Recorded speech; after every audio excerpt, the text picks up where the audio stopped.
My Father's Dragon, a celebration of women writers. My Father's Dragon by Ruth Stiles Gannett.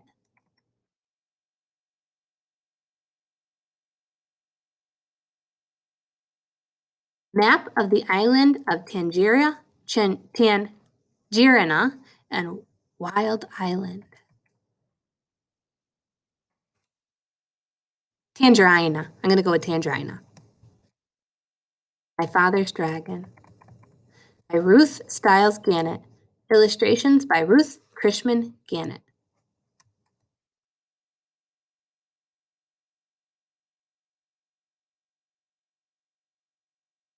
Chapter 1. My Father Meets the Cat. One cold, rainy day, when my father was a little boy, he met an old alley cat on his street. The cat was very drippy and uncomfortable, so my father said, "Wouldn't you like to come home with me?" This surprised the cat. She had never before met anyone who cared about old alley cats, but she said, "I'd be very much obliged if I could sit by a warm furnace and perhaps have a saucer of milk." "We have a very nice furnace to sit by," said my father, "and I'm sure my mother has an extra saucer of milk." My father and the cat became good friends, but my father's mother was very upset about the cat. She hated cats, particularly old, ugly alley cats.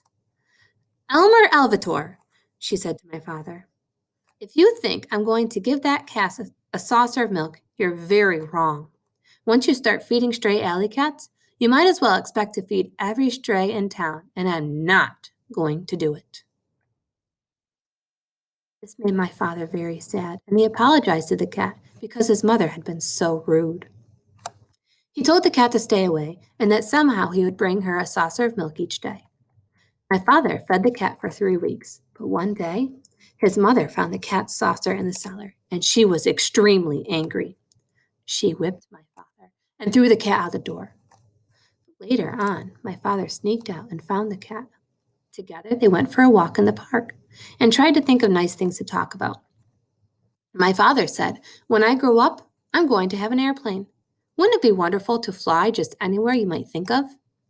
"Would you like to fly very much?" asked the cat. "I certainly would. I'd do anything if I could fly." "Well," said the cat, "if you'd really like to fly that much, I think I know of a sort of way you might get to fly while you're still a little boy." "You mean you know where I can get an airplane?" "Well, not exactly an airplane, but something even better. As you can see, I'm an old cat now, but in my younger days, I was quite a traveler. My traveling days are over, but last spring, I took just one trip and sailed off the island of Tangerina, stopped at the port of Cranberry. Well, it just so happened that I missed the boat, and while waiting for the next, I thought I'd look around a bit. I was particularly interested in a wild place called Wild Island, which we passed on our way to Tangerina. Wild Island and Tangerina are joined together by a long string of rocks, but people never go to Wild Island because it's mostly jungle and inhabited by very wild animals. So I decided to go across the rocks and explore it for myself. It certainly is an interesting place, but I saw something there that made me want to weep.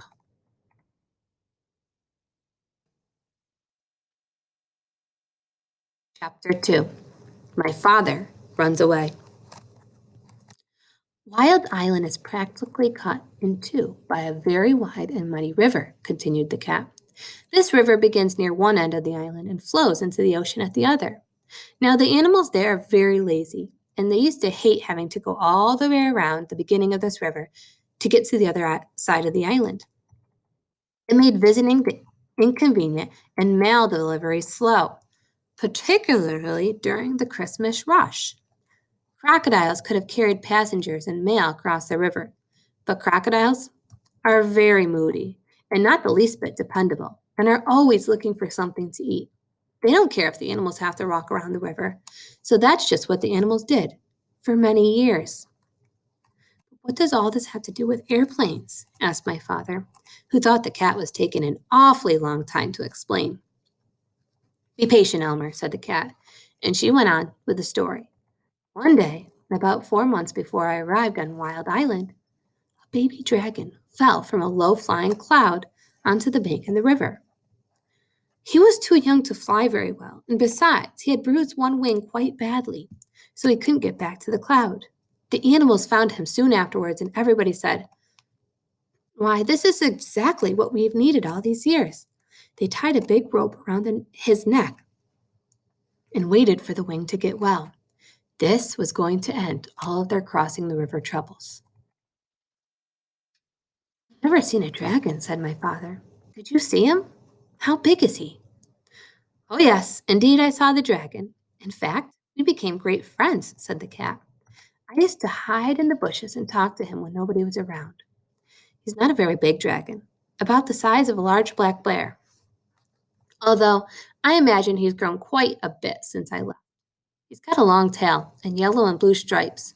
His horn and eyes and the bottom of his feet are bright red, and he has gold-colored wings." "Oh, how wonderful!" said my father. "What did the animals do with him when his wing got well?" "They started training him to carry passengers, and even though he was just a baby dragon, they work with him all day and all night.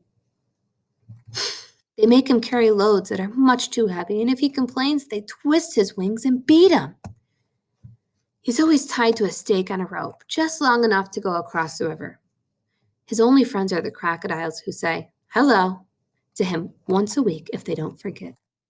Really, he's the most miserable animal I've ever come across.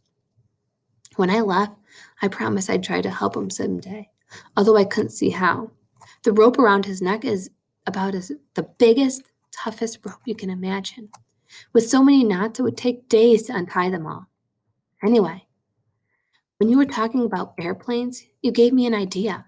Now, I'm quite sure that if we're able to rescue the dragon, which wouldn't be the least bit easy, he'd let you ride him most anywhere, provided you were nice to him, of course. How about trying it?" "Oh, I'd love to," said my father, and he was so angry at his mother for being rude to the cat that he didn't feel the least bit sad about running away from home for a while.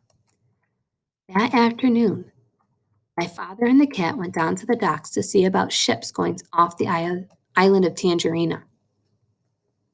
They found out that a ship would be sailing the next week, so right away they started planning for the rescue of the dragon. The cat was a great help in suggesting things for my father to take with him, and she told him everything she knew about Wild Island. Of course, she was too old to go along. Everything had to be kept very secret. So when they found or brought anything to take on the ship, they hid it behind a rock in the park. That night, before my father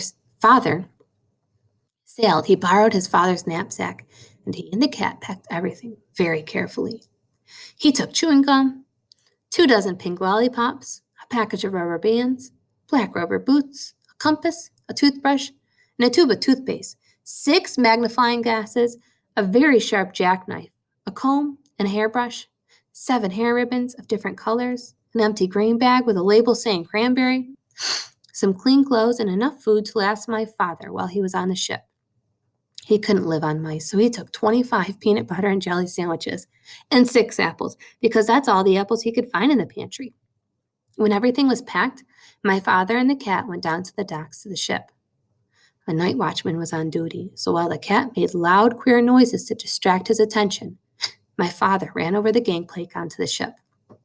He went down into the hold and hid among the bags of wheat. The ship sailed early the next morning.